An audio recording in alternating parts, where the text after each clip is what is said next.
Hello, everyone. It's Saturday. It's Chat with Mac. We're glad to have you. Thank you to everyone that watch our little show here every time. We really appreciate you. We appreciate your feedback also. Please keep doing that. And for those of you that are new to what we do, welcome, welcome, welcome. Happy Saturday, Nadine. Well, hello there. Yeah, it's not Friday like it usually is. It's Saturday, Yeah. and and it's a nice and sunny day outside. It's hot though. Ooh, It is, yeah. it is hot. I just wanted to let everybody who sees this know that um, uh, somebody asked me, and that's why I'm bringing it up. So we don't do these rehearsals, and we don't have a transcript and all of that. We just think on the fly. What are we going to talk? Right. And usually it's like the questions people have asked us during the week, and then we kind of see what kind of rises to the surface, and we talk about that.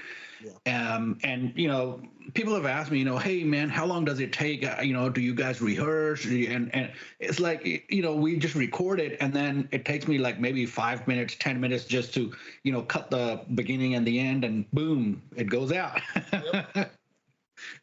So everything is super, and when I say super organic, it's organic. We think about what we're going to talk about, and we just let it flow from there. That's it. Yeah. So what are we going to talk about, Mac? So, all right. So, as of late, we have been really seeing a lot of new prospects. And what we've been really noticing when we meet with these individuals is that what's the best way to say this without being a little petty, if you will, to some of the other providers?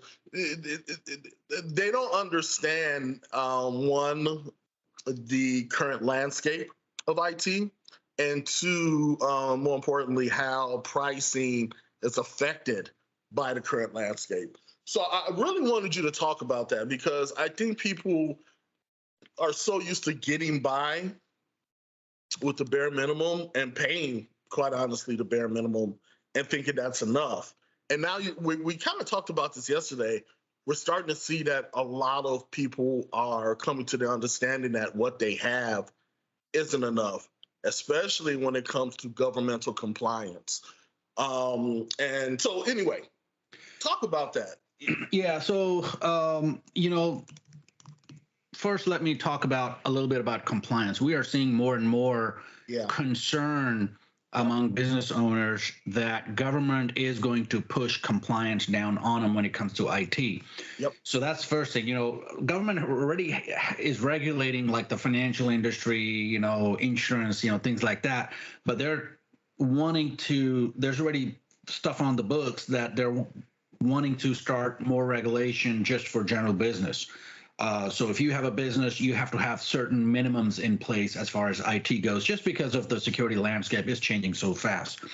So that's what is top of mind. Now, before we go much further into some of the other things, and as you were talking about some of the points, I was just making a list, so I'll be a little more organized than usual. So first, let me talk about how we do business, because it surprises people when I tell them that we have a queue of prospects that we want to onboard. So, in IT, the sales cycle is very long, and sometimes it could take over a year. And what we have is a few prospects in the queue that are ready to be onboarded, and it takes us time to onboard customers, right? So it's I wish we were at a point where 10 people, 10 companies would come to us and we would onboard them, start onboarding them, but we just don't have the bandwidth to do that. So that's why we have a queue. And when I am talking to prospects, and Mac, when you're talking to prospects, we tell them that, hey, we don't want to do business right now. We just want to talk to you and see if we are going to be a good fit. They don't believe me, but I keep telling them. So the thing is, when you are in a situation where you have a queue to be onboarded, you can pick the best fit for you. And by the best fit, what it means to us at PCSN is that both companies get along well. The culture is a good fit. So, some of the core values that we have work for our customers as well. And sometimes we have to kind of, I'm trying to use my words carefully. So Right. sometimes we have to check some of the prospects out that they're not going to be a good fit. After we meet with the owners, the decision makers, we do a tour of the office, we meet a few employees, we see how they do business, and sometimes we know it's not going to work out well. And that's why we like to know our prospects way before we even think about adding them to the queue, right? So that's how we do it, and it surprises people because I think historically for business owners, it's been like, I guess IT providers were so desperate that they can just pick up the phone and call anybody out there, and they'll be willing to come to their office right away and take care of stuff, right? And that's not us. We fortunately, and I thank all of our customers and other businesses that have helped us get to this point where we can choose the best fit customers. Yeah. So that's one thing. The other thing is, the question comes up is pricing. So pricing is another good thing. So IT is not a regulated industry. Well, not yet anyway, right? So so IT is not a regulated industry, and any company out there, they can pick whatever they want to charge. And a lot of IT companies do that. And that's why they are always struggling, because they're not calculating their what they're going to charge by looking at their costs. They're just thinking, like, a lot of times, I've heard of companies like, oh, well, no, in our area, this is the max we can charge. I call BS on that. If your costs are high, you charge based on your costs, right? And if you're not efficient enough and you cannot sell anything at the costs that you're coming up with, then maybe you're in the wrong business. I agree. Right? So the way we calculate it is we put all of our costs, our tools costs, employee costs, HR, all of that. We calculate that, and we do this on a continuous basis. So it's not like we do this and it's written in stone. It changes like every 3 to 6 months. We keep an eye on it, and we don't change our pricing that much, like every 3 to 6 months, but we keep a very close eye on our costs, right? And being in business for over 20 years, we already know how many users a certain role can take care of. So once we hit that threshold, we know we need another person in that role. So for example, centralized services, how many computers can centralized services tech handle? And for a lot of, I'm just going to give you some sample numbers. So a centralized services person should be able to handle about 1,000 nodes, right? And then we have project services. How many customers? Now project services is a little different. Project services, we don't go by how many customers the engineer can handle, but how much revenue that engineer can touch, because it's project services, so it could really impact a single department at a customer site or the entire organization. So we know that revenue figure, how much a project services engineer can touch, and once we hit a certain revenue figure, then we know we need to add another project services engineer. Same thing goes for the technology alignment manager. Same thing goes for the VCIO, and same thing goes for the help desk people, right? And we keep very close eye on, for example, how many average tickets per tech per day we have, and that's a very key metric for companies to track. And you should ask your MSP what some of these metrics are. A lot of MSPs don't even know that. If they are not running their business with that discipline, then they are not as efficient as they think they are. A lot of times, that's why we run into situations where somebody's been using an IT provider for a while, and then one day they get breached, and they're like, well, how did this happen? And it's like, because the MSP or the IT provider was really not giving them everything that they should be giving them. They didn't have either the right roles in place. They didn't have either the right tool set in place. They didn't have the discipline to even come up with what they're going to charge, how they're going to price it, right? So that's what an experienced MSP brings to the table, right? And then finally, the landscape. The landscape right now is changing so much, and I'm not talking about just with all the security stuff that's happening, but also a lot of private equity money is being pushed into this industry right now, and here's the reason why. So I think most business owners out there will agree that we are at the edge of a downturn, of an economic downturn. We're just at the edge of it. Historically, IT companies, MSPs, have been, I wouldn't say immune, but they have resisted downturns very well. And that's why private equity firms are putting a lot of money buying MSPs, because they are less vulnerable to economic downturns. So that's why we're seeing such huge investments in this. And when investments happen, consolidation happens, right? There are MSPs that are merging. There are MSPs buying other MSPs. A lot of activities happening in this industry right now. So that's the landscape that we have to work with. And I mean, even with us being in business for so long, we've gotten a few offers, and some of these offers were like, we have to wonder, is like, why would you even pay that for us, that much? And the thing is, they're looking, these PEs, these private equity firms that are in the business of buying MSPs, they know their numbers very well, so they know the number of what we call MRR, monthly recurring revenue. So they know the MRR numbers are certain, and that's why they make the offer based on that. They know the profitability numbers. So these are very disciplined business operations, and they're not going to just throw a number out. They're going to look at a lot of things before they make an offer. So that's the landscape that's happening now. Finally, I've talked about roles. I've talked about the discipline. I've talked about tool set, and we've talked about this a lot of times before, but I know the question in everybody's mind is, well, tell me a little bit about the roles. So there are a total of 5 roles, right? One of them is support. We're going to leave support out, right? We're going to leave it out because support role is what causes the downward spiral of death. So we're going to leave that out for a little bit, and I'll explain how and why.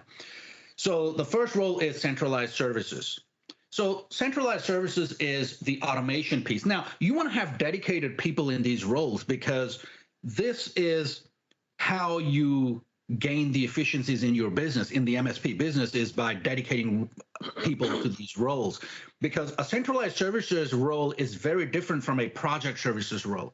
So if you have a dedicated person in centralized services, this person knows everything about automation. They know about monitoring. They know about routine stuff that is supposed to happen on the back end without having to interface with the end user.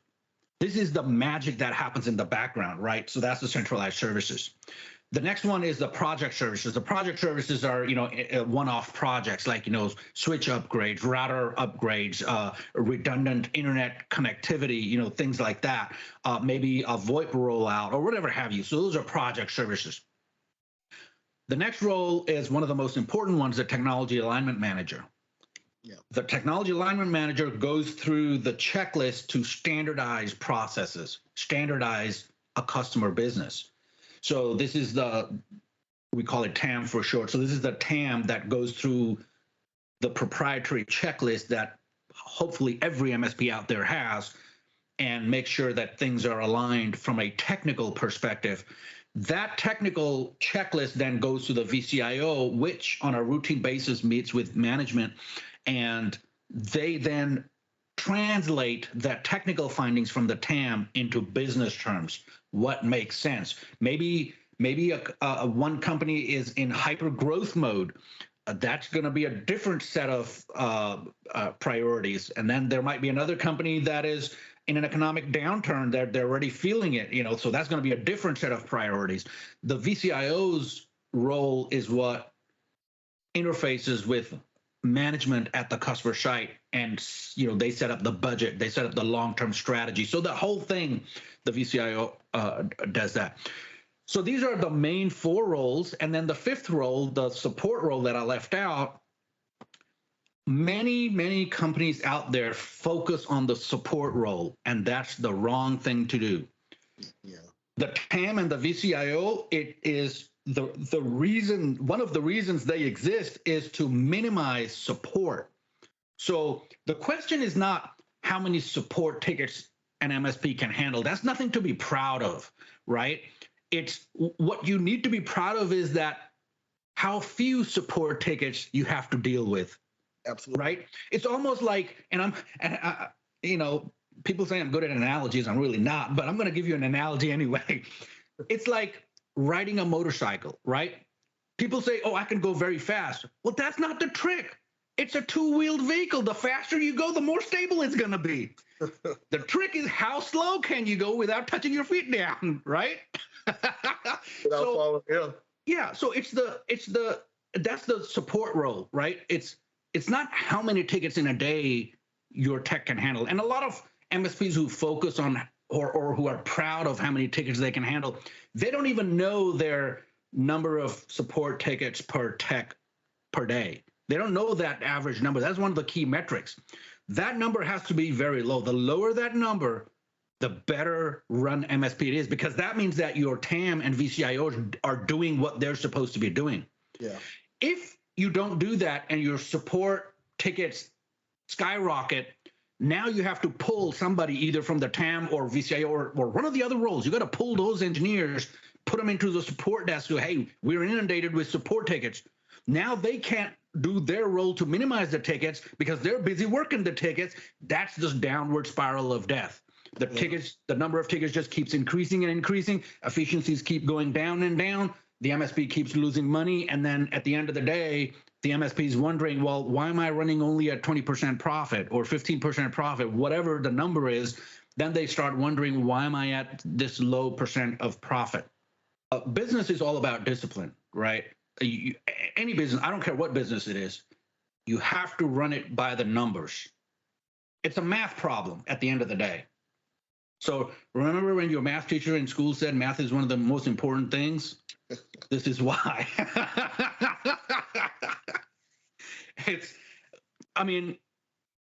It's just a math problem. And a lot of problems that we face in business are really math problems, and they can be solved as long as you don't have too many variables. If you have too many variables on both sides of the equation, now you have a problem. How are you going to solve it, right? So anyway, so that's the landscape. That's how we price things, is based on our costs. And recently, we had to change our pricing, and it was I think if we figure it right, it was like 40% difference. So we increased it by 40%. And we didn't just pull that number out of thin air. We actually calculated, we added a new service. So we added our security operations center and our what we call the SOC and SIEM department. So just like we have our regular centralized services, now in that centralized services, we have a specialized role for security.